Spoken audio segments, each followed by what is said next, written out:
நீங்களோ மனதிடன் கொள்ளுங்கள், தளர்ந்து போக வேண்டாம்.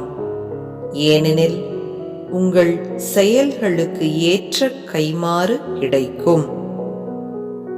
குறிப்பேடு 2வது புத்தகம் 15வது அதிகாரம் 7வது இறை திருவசனம்.